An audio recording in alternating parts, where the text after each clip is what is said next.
Hello, if you're here for the first time, my name is Jenny Dye. Welcome to today's burst of hope, my gift to the world because everyone needs hope. You know, if you're a living, breathing human being, which I'm assuming you are, then you battle with fear.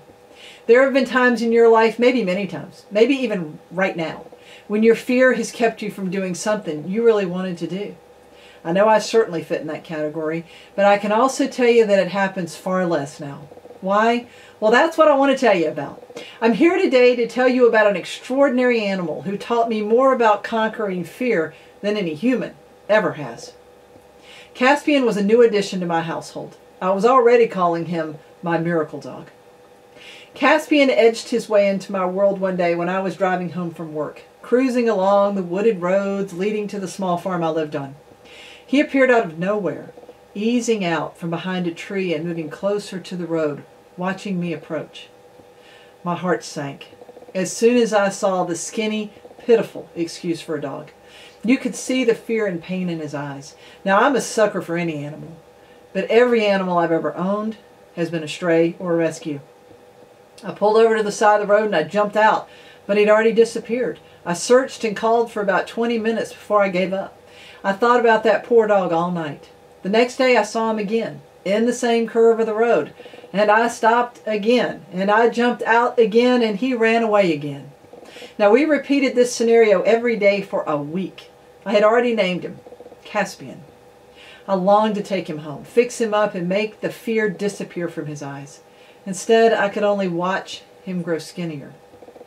Finally, one week into this little game, after I had pulled over and he had run away yet again, I yelled into the woods, "I give up! I am not going to work tomorrow. If you need my help, you're going to have to come to me." Well, what a stupid thing to say. I lived 3 more miles up the road. How in the world was he supposed to know where to come? And what made me think he was listening? I was only glad nobody else was listening to me say this. The silent words stared back at me as I got in my car and I drove home. You know, I thought about Caspian all night, especially when I was feeding my 2 black Labrador retrievers, both fit, glossy, and happy. I imagined Caspian out in the woods again, starving and afraid. I walked out onto my porch that night and stared in the direction of the woods I knew he was hiding in. "Come on, buddy," I whispered. "You've got a home here if you'll just let me help you." I'd already decided to go look for him on my day off. Well, the next morning I had breakfast, threw on a light jacket, and headed out to look for him. I leapt off the porch and stopped dead in my tracks. Caspian was huddled up against a large oak tree, his eyes glued on my face. I could tell he was terrified. I could also tell he had reached the end of his rope. He was skin and bones, covered with ticks, fleas, and sores, and had been shot, his skinny body riddled with buckshot. I dropped down to my knees and started talking to him. "Hey, buddy, I don't know how you found me, but you're safe now. You're home. We're going to get you fixed up, Caspian. You're home."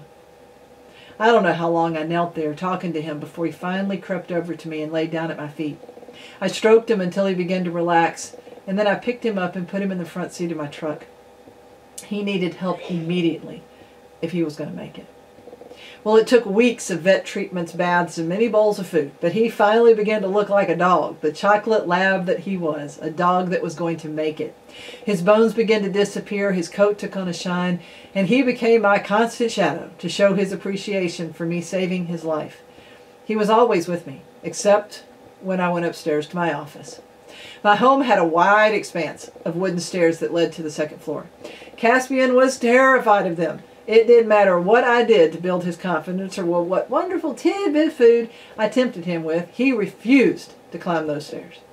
He would just cower at the bottom step and shake all over whenever I got him near him. Yet when I went up to my office, my other 2 dogs at my side, he was overcome with despair at being separated from me and laid at the bottom, whimpering and whining. I had no idea what had created this fear, and I had even less of an idea of how to conquer it. After 2 weeks of daily attempts, I finally just gave up. If he didn't want to climb the stairs, so be it. But my only defense from his pitiful whining was to turn up the music any time I needed to be in my office, because it broke my heart to hear him so sad. Well, when I would leave my office and come downstairs, Caspian would erupt with frantic joy to be reunited once again. But he steadfastly refused to climb those stairs. He was locked in his fear. Well, about a month into this pattern, I was awakened one morning by a noise.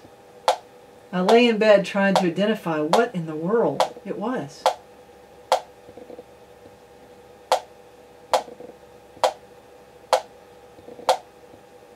Well, it kept on for close to 15 minutes before my curiosity finally overwhelmed my desire to stay under the warm covers. I threw aside my quilt, grabbed the robe, and went out to investigate. When I identified the source of the noise, I just stood there with my mouth wide open. I watched as Caspian carefully climbed the stairs. He got to the top, turned around, and then started back down. When he got to the bottom, he turned around and gazed at me as if to say, you know, it's really no big deal. I can do this.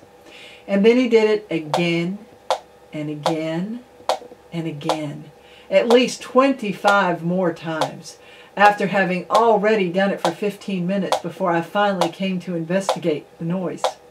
I watched his confidence grow every time he went up and then down the dreaded stairs. His tongue hung out in joy, and at the end his tail was wagging his triumph over his fears. He knew he would never again have to be separated from me because of those stairs. When I went up to my office that day, he bounded up the stairs with the other two dogs, with me laughing joyfully the whole way, and I gave him an extra treat at the top. You know, I already loved Caspian, but that day I gained an incredible respect for his courage and his resiliency. I was also challenged about what I was willing to do to overcome my fears. Was I willing to stare my fears in the face and then take the steps to overcome that fear? Was I willing to feel the fear and then do it anyway? Was I willing to attack my fears for as long as it took to overcome them? You see, I was facing a lot of my own fears right then. I had written my first book 2 years earlier, but I had just shoved it in an envelope. I never had any intention of doing anything with it. I had written it while I was sick in bed. As soon as I was better, I hid it away and went about my life. Well, a friend of mine had found it several weeks before and was badgering me to submit it for publication. Not a chance! I wasn't about to risk that much rejection and find out I wasn't any good. My fear was 1,000 times stronger than my dream of someday being an author. Well, that day, when I went up to the office, Caspian by my side, I made a lot of decisions that have given me a much richer life, and I have Caspian to thank for it. Yep. Pulled out that manuscript, learned how to do a book proposal, researched publishers, and went for it. And yes, that was my very first book published. Dozens more have followed. I have Caspian to thank for helping me overcome my fears. I thought I saved him. Now I know he saved me from a life of fear and mediocrity. So now I pose the same question to you.